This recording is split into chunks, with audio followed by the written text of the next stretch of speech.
Using historical records and plausible outcomes, this is Echoes of History.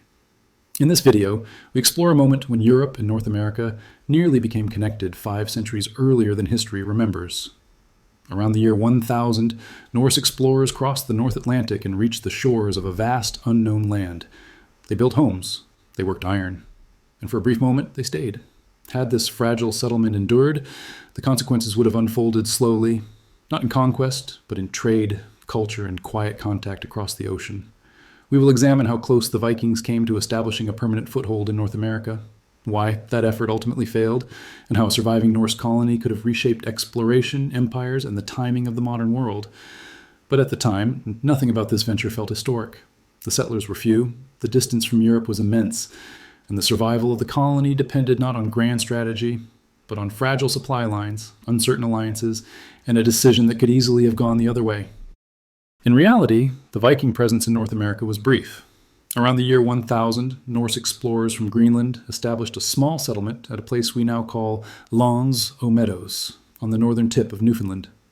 Archaeological evidence confirms they built timber halls, repaired ships, and worked iron, clear signs that this was not a temporary camp, but an attempt at settlement. Yet, within a few decades, the site was abandoned. No towns followed, no permanent colony endured, and contact between Europe and North America faded back into myth and uncertainty. For centuries, Vinland became little more than a story, recorded in sagas, debated by scholars, and largely forgotten by the wider world. History moved on, as if the crossing of the Atlantic had never happened at all. To understand how close this moment came to changing history, we first need to understand the world the Vikings came from. By the late 10th century, Norse society was already outward-looking and highly mobile. Over generations, Viking sailors had crossed vast distances, from Scandinavia to the British Isles, Iceland, and eventually Greenland. These journeys were not acts of reckless exploration. They were calculated movements driven by trade, resources, and survival. Land was scarce in Scandinavia, power was fragmented, and ambitious families constantly searched for new opportunities beyond the horizon. By the time North America was reached, the Vikings were already masters of long-distance seafaring, navigating by stars, currents, and experience rather than maps. Reaching Vinland was not a miracle. It was the next logical step. Compared to Greenland, Vinland must have felt extraordinary. Where Greenland offered ice, thin soil, and isolation, Vinland offered forests that stretched for miles, rivers filled with fish, and land capable of sustaining crops. Timber, one of the most valuable resources in the Norse world, was suddenly abundant. Iron could be worked locally. Ships could be repaired without relying on scarce imports from Europe. For settlers accustomed to marginal survival, Vinland represented something rare, not merely a place to endure, but a place where a community could grow. Strategically, the location also mattered. Vinland sat within reach of Greenland, yet far beyond the reach of European rivals. It offered access to resources that Scandinavia and Iceland could not provide, without requiring conquest or large armies. For the first time, a permanent settlement across the Atlantic was no longer a reckless gamble. It was viable, and for a brief moment, it was within reach. Vinland may have offered opportunity, but it also imposed limits. The Norse presence in North America was small, never more than a few dozen people at any one time. There were no towns, no supply depots, and no nearby allies to call upon in times of crisis. Every tool, every nail, every plank of worked timber had to be produced locally or carried across thousands of kilometers of open ocean. A single failed voyage could mean isolation for years. Winters were long and unpredictable. Storms could destroy ships before they ever reached shore, and the distance from Greenland meant that help, once requested, might not arrive in time. The settlers also faced an unfamiliar human landscape. Vinland was not empty. Indigenous communities lived throughout the region with their own seasonal movements, resources, and territorial boundaries. Early encounters were cautious. Trade was possible, but trust was fragile. Misunderstandings could escalate quickly, and the Norse settlers lacked the numbers to impose themselves by force, even if they wished to. This was not a frontier that could be secured through conquest. Survival depended on restraint, diplomacy, and patience, qualities that did not always come easily to a society shaped by competition and distance. In our history, that margin eventually ran out. Voyages to Vinland became less frequent, losses mounted, and the settlement, no longer worth the risk, was quietly abandoned. But this outcome was not inevitable. Decisions were personal, not bureaucratic. In this alternate path, one such decision goes the other way. Rather than withdrawing from Vinland after early losses, a small coalition of Greenlandic and Icelandic leaders chooses reinforcement over retreat. A second expedition is organized, larger, better provisioned, and timed deliberately to arrive at the start of the sailing season rather than its end. Livestock are brought. Additional tools are included, and the intention is no longer exploration but permanence. The difference is small in appearance, but enormous in consequence. Where the original settlement balanced on the edge of survival, reinforcement shifts that balance, slightly but decisively. Vinland does not flourish overnight. It does not expand rapidly. But for the first time, it endures. Not as a failed experiment, but as a fragile extension of the Norse world, holding on one winter at a time. Reinforcement did not bring certainty. It brought time. The arrival of new settlers and supplies eased immediate shortages, but Vinland remained an unforgiving place. Winters were colder than expected, and storms could isolate the settlement for weeks at a time. Buildings designed for Scandinavia and Greenland had to be adapted to unfamiliar conditions. Roofs collapsed under snow. Food stores spoiled. And illness spread easily among a small, closely packed population. Mistakes were costly, but unlike before, they were no longer fatal to the settlement as a whole. The presence of livestock provided stability. Additional hands meant repairs could be made before damage became permanent. Vinland did not grow during these early years. It endured. Each winter survived narrowed the distance between experiment and permanence, quietly transforming the settlement from a gamble into a routine, fragile, difficult, but no longer temporary. As the Norse settlement endured, contact with indigenous communities became unavoidable. Early encounters had been cautious and limited, shaped by mutual uncertainty and distance. But a permanent presence would alter that balance. The Norse could not withdraw each season, and the indigenous peoples of the region could not ignore a settlement that remained year after year. Trade emerged first, not diplomacy. Simple exchanges of food, tools, and materials created moments of cooperation without requiring trust. These interactions were fragile. Misunderstandings were frequent. And violence, when it occurred, was brief and contained, not because tensions were low, but because neither side could afford escalation. This was not coexistence born of harmony, it was a coexistence born of limitation.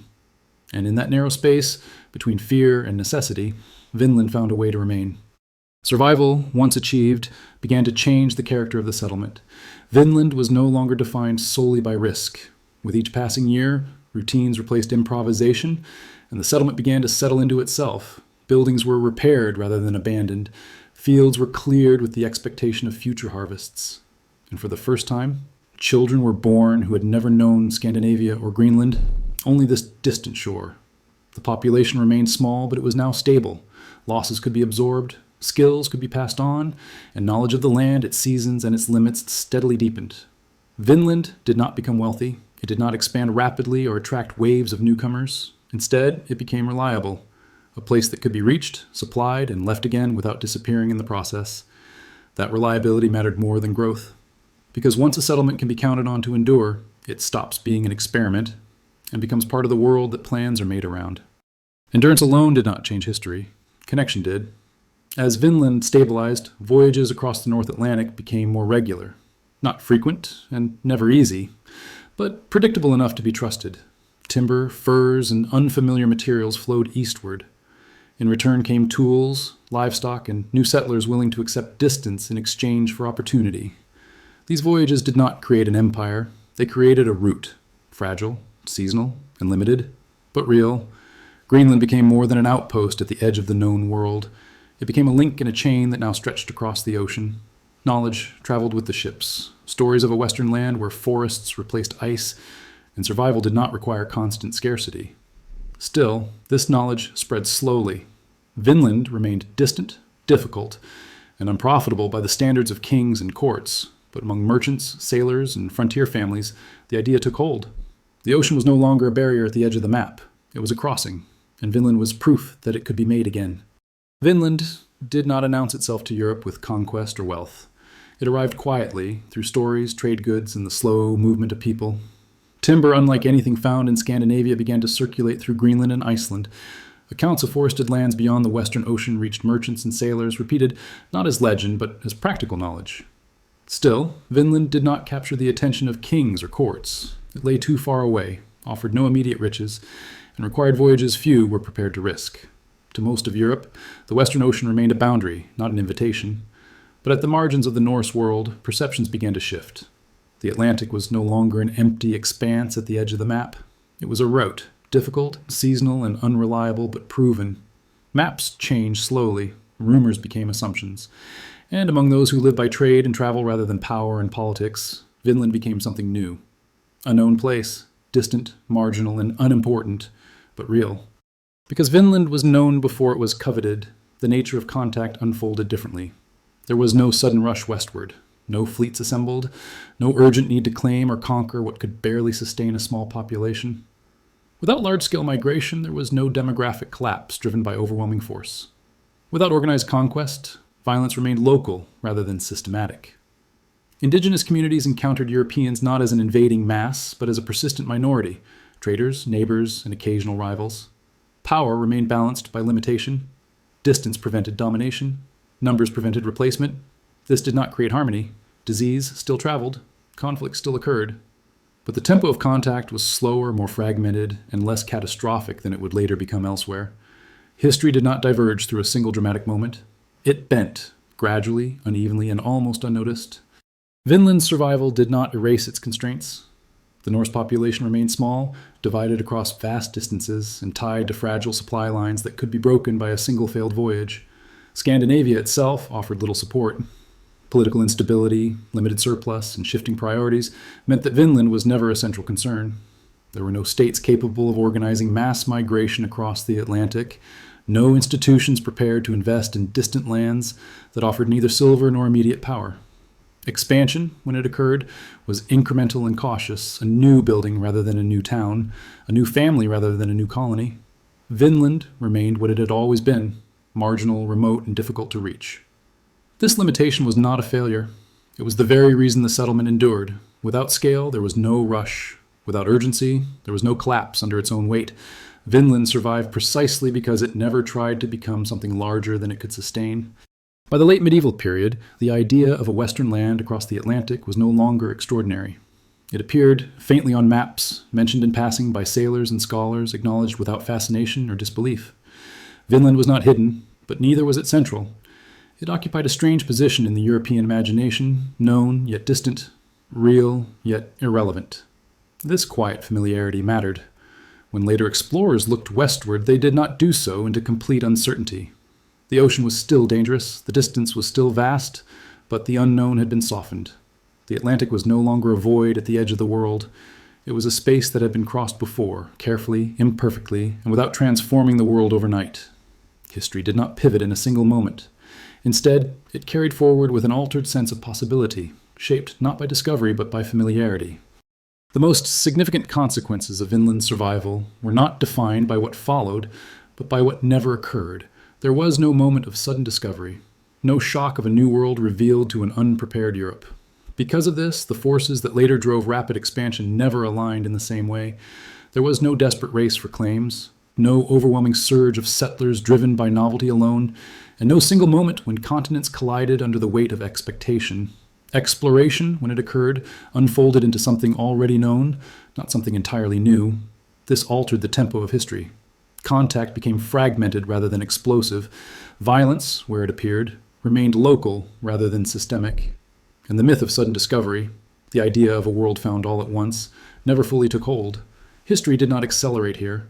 It slowed, and in doing so, removed some of the pressures that would later reshape entire continents in a matter of decades. When Christopher Columbus set sail centuries later, he did so into a different intellectual landscape. The Atlantic was still dangerous, the distance was still vast, but it was no longer unknown. Western lands had been crossed before, spoken of before, and imperfectly mapped long before Columbus ever reached the court of Spain. His voyage, if it still occurred at all, would not represent a revelation, but a confirmation. Columbus would not return claiming the discovery of a new world. He would return having reached lands that already existed in European memory, however faintly. This distinction mattered. Without the language of discovery, there was less urgency to dominate, less incentive to claim absolute authority over lands already acknowledged to be inhabited. Exploration still continued. Empires still formed, but they did so without the singular myth that history had suddenly opened a door where none had existed before.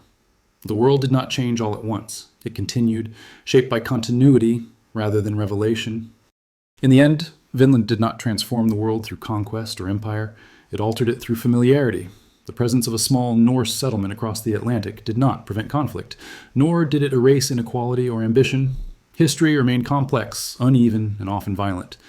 But the timing of change shifted. Knowledge traveled before power, contact preceded domination, and the Atlantic became a space of gradual connection rather than sudden collision. This subtle difference mattered. Without a single moment of revelation, expectations evolved slowly. Societies encountered one another over generations, not decades, and the forces that later reshaped the world emerged without the pressure of immediacy. The modern world still formed, but it did so along a slightly different path, shaped less by shock and more by accumulation. Vinland did not rewrite history, it softened its edges. History remembers outcomes, not margins. It records what endured and forgets what nearly did. Vinland sits at the edge of that boundary, a place that almost became permanent, and in doing so, almost changed the rhythm of the world. Its failure was not inevitable, and its survival would not have required miracles or empires, only restraint, patience, and a handful of decisions made differently. In our world, those decisions were never taken. The settlement faded, and the Atlantic closed once more. But for a brief moment, history balanced between two futures, one shaped by sudden discovery and another shaped by quiet familiarity. This is Echoes of History. Not the story of what happened, but the stories that almost did.